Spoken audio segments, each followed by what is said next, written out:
Hey everybody, this is Perch. Have you noticed online there's this thing that people do, the fixed it for you? And fixed it for you comes in many forms. Usually there's a statement that's made, and then somebody comes in and it replies, and it's a way to kind of dunk on somebody else. Fixed it for you is not a helpful, fact checking, nice thing. And I'll give an example. A while back, Matt Rosenberg had retweeted something that was a scam. It was something that has been debunked, and it was regarding a state law or some nonsense. And basically, I saw that hey, this is a scam, and so I DM'd him, I private messaged him and say, hey, just FYI, this thing is a scam. Here's a link to where it is, and just heads up. And I think he was appreciated. I think more than anything, I think he was appreciated that I did it in private, as opposed to the thing that people like to do, which is in public, kind of retweeting or replying and going, "Hey, fixed it for you.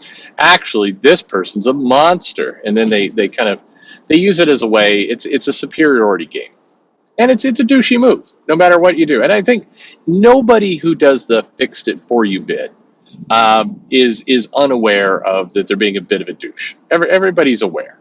Some people are like, what? I was just trying to be helpful. No, that's not true. I mean, we all know it's not true. So this has been expanded to art, and generally the fixed it for you comes in kind of two different forms. Either it's for kind of race bending, in many cases, like this happened with a lot of Japanese art, where there will be a either game character or manga character who's listed or intended to be black, but because of how they colored the character, it's a very, very pale. Like it'd be easy to mistake it as a tanned person. And so somebody will come in and then make the skin actually dark, and then they'll go fix it for you. And it's like, it's a douche move. But it's an interesting douche move because it's a douche move that is in addition to kind of just correcting somebody else that didn't ask for it. It also implies racism. It implies the original poster was racist for not making skin color dark enough or what have you. So that's been something that's going on. And then the other fixed it for you is to typically take a very, what I would call cheesecake art, or art which features women in very, scantily clad, poses, or, the very, very large breasts, or whatever it happens to be, and then modifies it down, gives a more quote unquote realistic body approach. And for what it's worth, like I've said in other videos, including the one regarding J Scott Campbell, the idea of realistic human body form when it comes to comics seems a bit absurd, because these are superheroes. These are people made out of fire and rock and other things. And even when they're human looking, it's a comic book. And so the idea of like, where are her organs is kind of a ludicrous one. It's a drawing. That's my stance. You don't have to have the same one, and it's fine. You can believe whatever you want. You're wrong, but you can believe whatever you want. I'm just kidding. You can truly believe whatever you want. It's your party. It's your money. But the fixed it for you is still kind of a douche move. So the frequent recipient of this behavior is J Scott Campbell, because he is very popular for drawing pinup art. And I also think J Scott Campbell typically ignores a lot of this. He tends to, people go at him, and he kind of throws up his arms like, whatever. The guy's wealthy. He's doing fine. So I think he's like, I don't really care about any of this stuff. He generally ignores it. And it's evolved into, at this point, a sticking point in the overall comic culture wars. This is the J Scott Campbell front of those wars, where people come in and say, "Hey, why don't you just shut up with your fixed it for you stuff?" And then it's like, "Why you gotta like sexist art?" And then it goes back and forth, and nobody wins. It's a douche move. So anyway, somebody took the picture of J Scott Campbell's Mary Jane, and this is the one where she's looking kind of furtive, and she's holding a cup of coffee or something, and she's sitting on like a couch, and she looks nervous. And in the background, you see Spider-Man kind of swinging away. And this picture, I think, is accurate in the sense that one of the things. Well, I'm getting ahead of myself. So anyway, somebody comes in and they correct it. And they basically they lose the curvy form. They give her a more quote unquote whatever realistic. They shrink the breasts. They fatten the waist, and they also make her look more calm and relaxed, and not like she's quote unquote waiting on her man.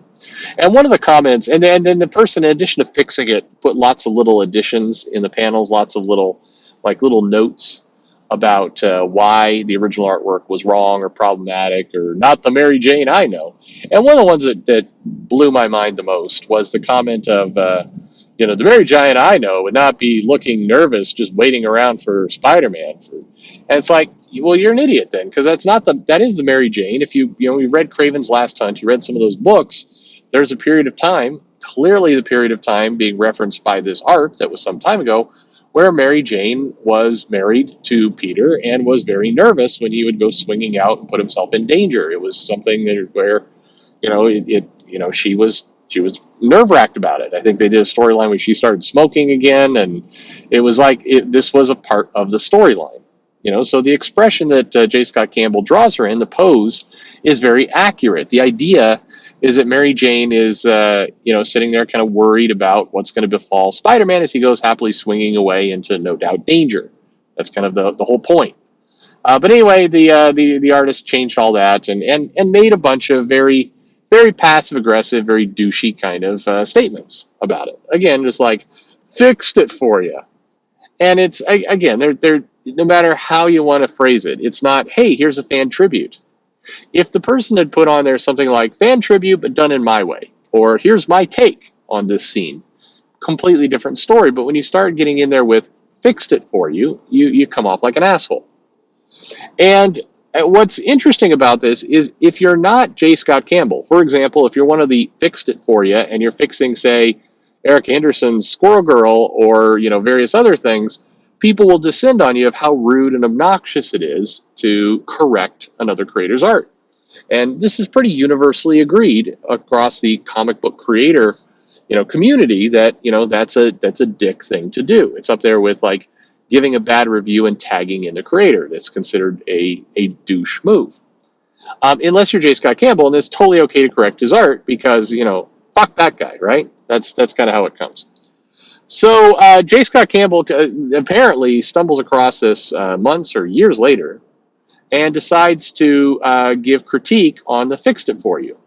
And kind of did it in a tongue-in-cheek, kind of like, I'll fix your fixed it, and kind of defend some of the choices in response to some of the comments that are being made. It's a novel approach. I would argue it was a waste of his time because it had a predictable next step, which is, who's the big villain?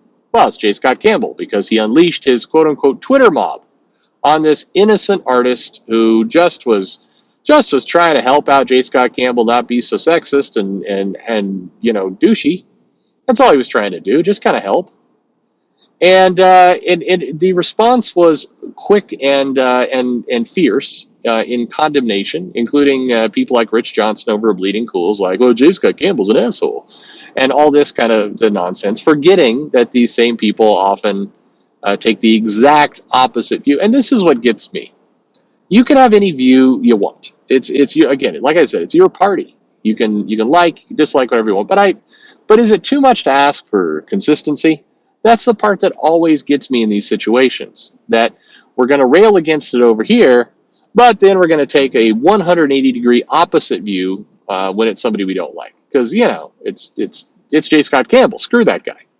Never mind the fact that J. Scott Campbell doing variant covers frequently is a huge selling point for a lot of comics, and frankly has given some of these creators a big payday that they would not have otherwise gotten because the unit sales of those comic books have gone up.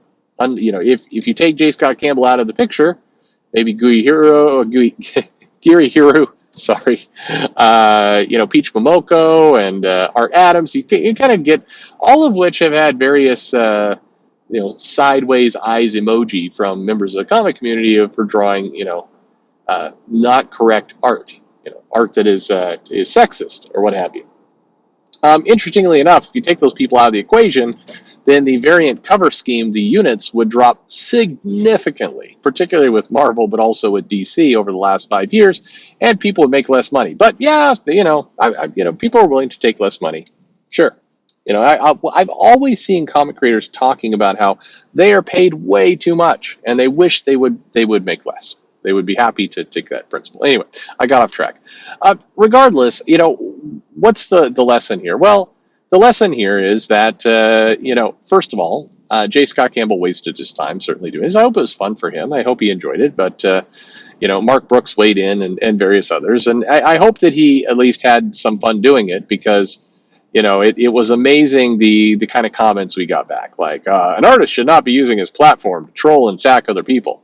It's like, what happens when one of these fans trolls and attacks the artist? So you're telling me, basically, that when several, just some guy is a YouTuber, there's lots of them, who, he may pick on a comic creator. So you're telling me that he should be allowed to do that, and that's fine, and nobody should say anything wise. In fact, he's doing the creator a service. But if the creator actually responds back to him, then the creator's at fault. That's the new standard we're going with? Because I know a lot of critics will love this new standard. So yeah, sounds great. Is this what we're doing? Of course not. That's not what anybody is doing. So it is. I look, fair is fair. If you have no problem with the fixed it for you thing, then you should have no problem with J Scott Campbell playing along. Period. If you're going to use the excuse of, well, J Scott Campbell has a bigger audience, all that you're really then saying is that you should be allowed to attack and make fun of and poke at and troll, people who are comic creators. Is that truly what you're saying? You're welcome to go ahead and do that, because they've got a big Twitter following, so they should not be able to respond back or say anything in their defense because they're more popular. If that's the standard we're following, that's going to have a bad negative effect. That's going to be a very negative effect on a lot of people who typically don't like that kind of thing. But again, you set the rules, we'll follow them. But at the end of the day, I think the fixed it for you thing is douchey. I always have, no matter who is on what side or whatever. I think it's a douche thing to do. And there you go. That's just where I stand on it. But that's the little drama and controversy that comes up. And yay for comics, right? All of this sold lots and lots of comics. Love it. Anyway, let me know your thoughts. Who's right? Who's wrong? Nobody's right. Nobody's wrong. That's fine too. Let me know in the comments below. Like and subscribe. And thanks for listening.